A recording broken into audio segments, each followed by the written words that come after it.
Hello, lovely viewers. You are most welcome to our channel Poetry Online.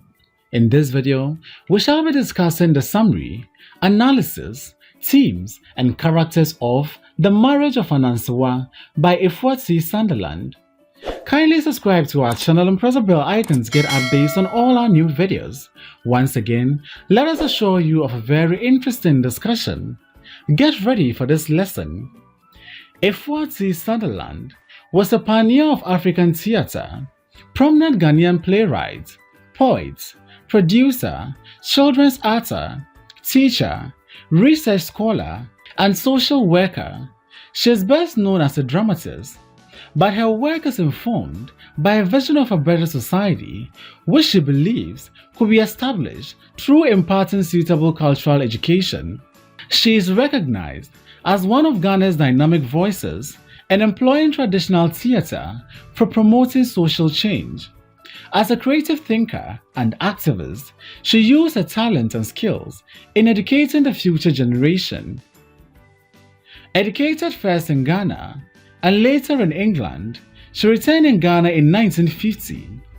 Efua Sutherland co-founded Ghana Society of Writers in 1957 and the literary magazine Ochami in 1961. In 1958, Efua Sutherland established the Ghana Experimental Theatre in Accra.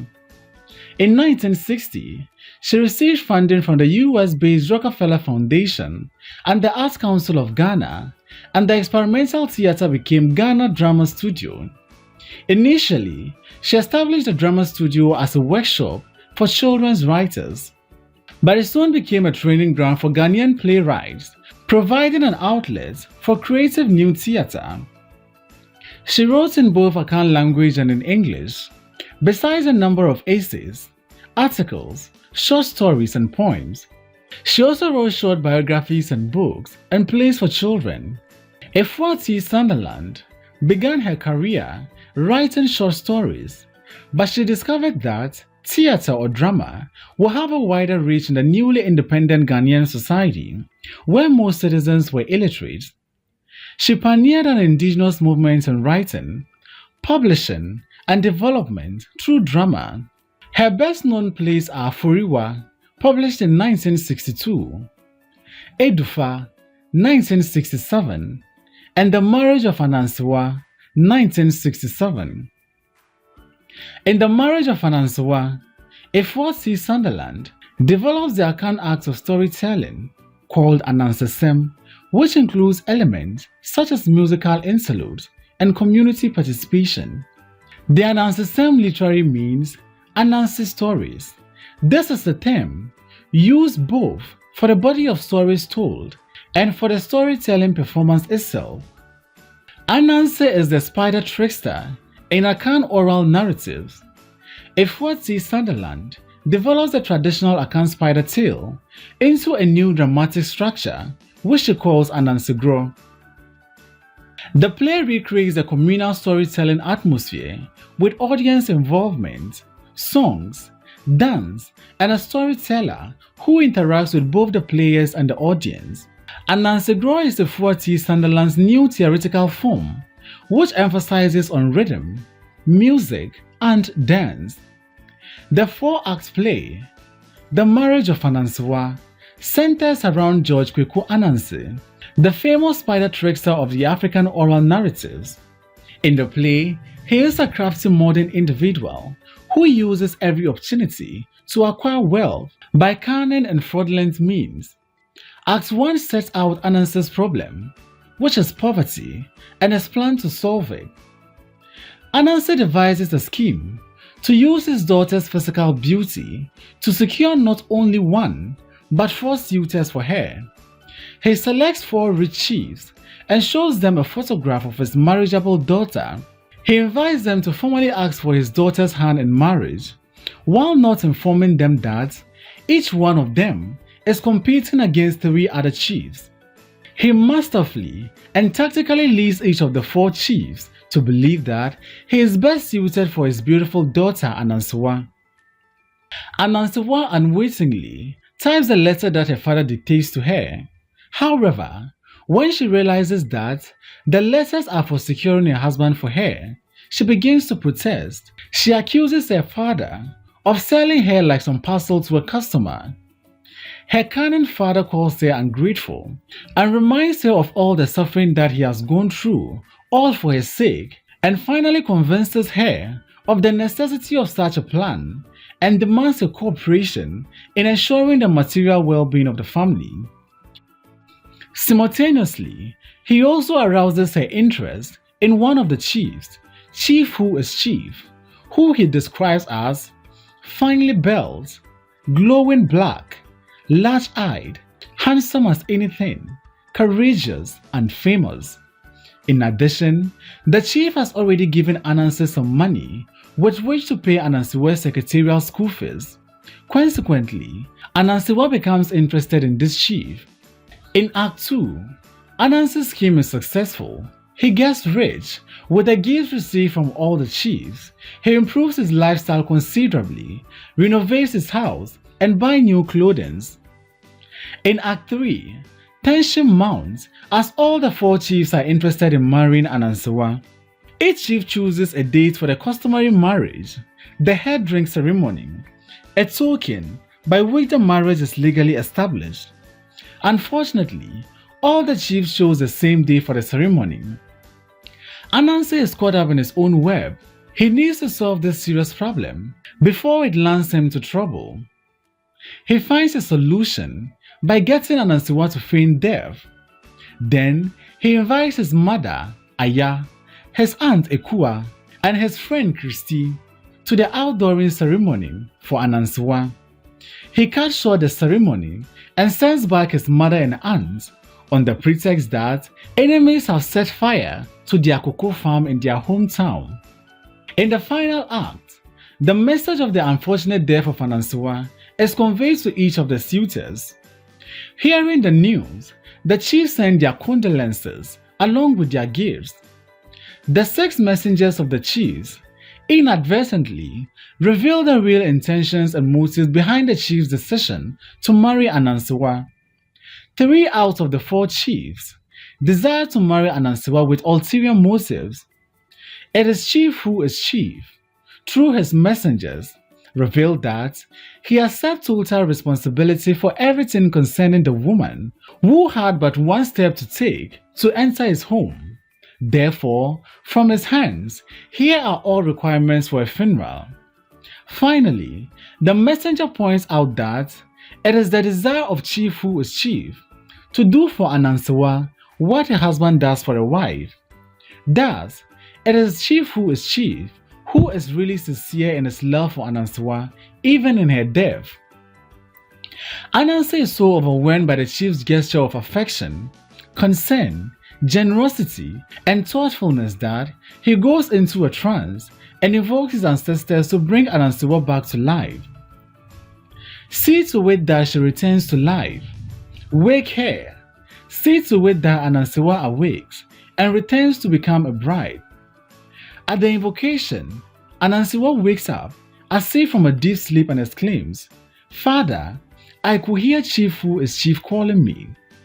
The power of love, ostensibly, triumphs over death, and the play ends on a happy note. Let's now consider the major characters in the play. Ananse. Ananse uses his wit to not only survive but also gain material wealth. He is pretentious and condemns wealth, yet, in order to prosper, he does not hesitate to auction his human possession, his daughter. He is resourceful, clever, and cunning. He turns an established custom to his advantage. He encourages all the 4 chiefs to shower him with gifts for maintaining their object of interest. He is cunningly confident that he is not obliged to give his daughter's hand in marriage until the head drink is sent for Anansewa. Yet, he panics, revealing his fatherly care and concern for his daughter, when all the 4 chiefs chose the same date for the head drink ceremony. However, he successfully spins another web and revolves the issue to his own advantage and secures the groom whom his daughter has fallen in love with. Ananse's success lies in his knowledge of society and human nature. He is very secretive and does not reveal his plans to anyone. He gets Anansewa to type the letter for him, but does not reveal the purpose of the letter to her. He uses his own mother and aunt for performing the outdooring ceremony, but hurries them away with a lie when he does not need them any longer. He takes Christie into confidence only when he wants her to help him attend to the visitors, and Ananse confuses the whole community with his fake mourning. He is able to cheat even the great leaders of his society, who are 4 prominent chiefs of the land.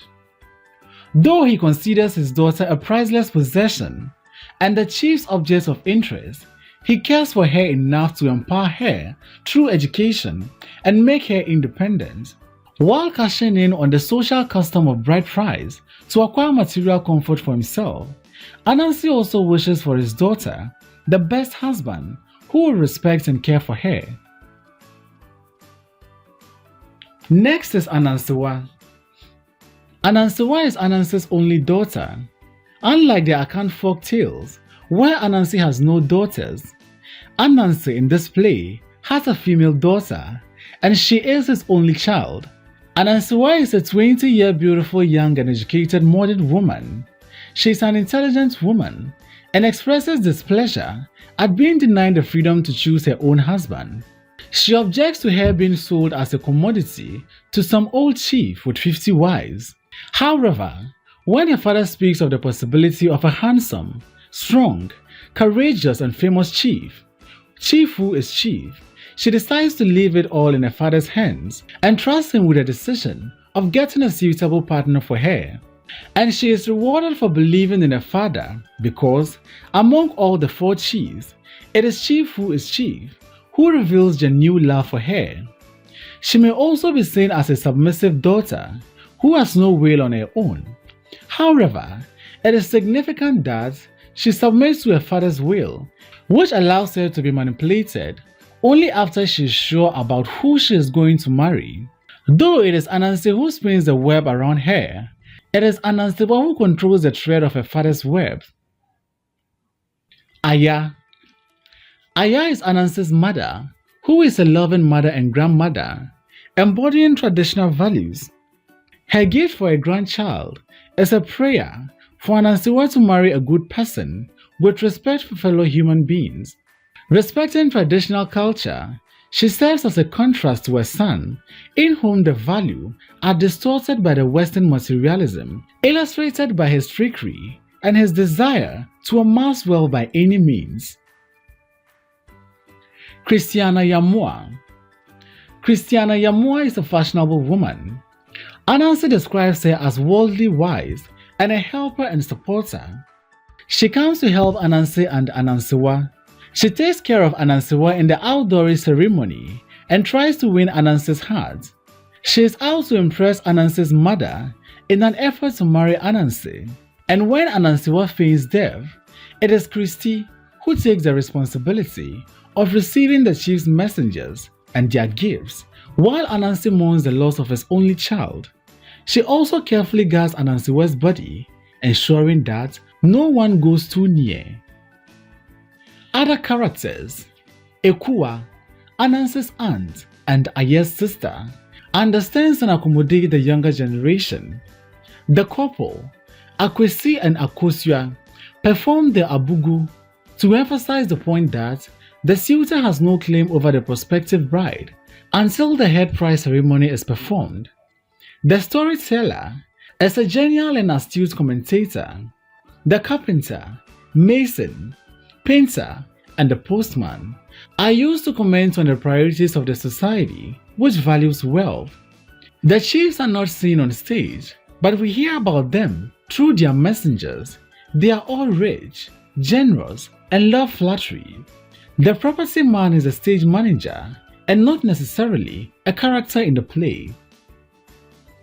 Let's now consider the major themes in the novel: bride price, marriage, and love. The play examines how the tradition of bride price is used by Ananse to exploit suitors to his material gain. Marriage becomes a kind of auction where the bride is sold to the highest bidder. The play questions the idea of a daughter as a human possession, an object, and a commodity to be sold in the market of matrimony. The play's meaning can be found in its climax, where the four chiefs respond to Anansewa's death. It is only Chief who is chief who wins Anansewa's heart because his love goes beyond customary rituals. What is of significance is genuine love and total commitment even in the face of death. It is true love that brings back Anansewa to life. The role of women in contemporary society. The play also interrogates the role of women in contemporary societies. Ananse is clearly in charge of all the women in the play. His daughter Anansewa, his mother Aya, his aunt Efua, and Christy, a fashionable woman. He manipulates all of these women to suit his needs. However, Anansewa and Christy abet his plans as long as it suits their purpose. The play can also be seen as a critique of a society which views women as being hailed largely due to their beauty and their ability to captivate marriageable men through their physical charm. The play also questions the tradition in which women are marketed around for the benefit of the family or community. Survival and materialism in post-colonial times.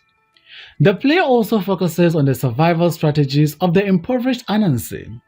He cannot afford the fees of his daughter Anansewa, so he plans to get money through cunning and fraudulent means. He is also interested in acquiring wealth and comfort for himself. This materialistic motive of Ananse and his new riches are mocked and ridiculed. The play satirizes the hope and aspiration of people to get rich by dishonest means. It is also a satire on the contemporary attitude of respecting the rich. Thus, the postman starts saluting Ananse only after he acquires wealth.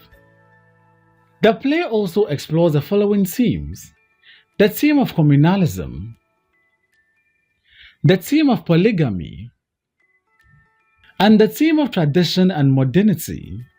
Thanks for watching this video. Please don't forget to like, comment, subscribe, and share this video.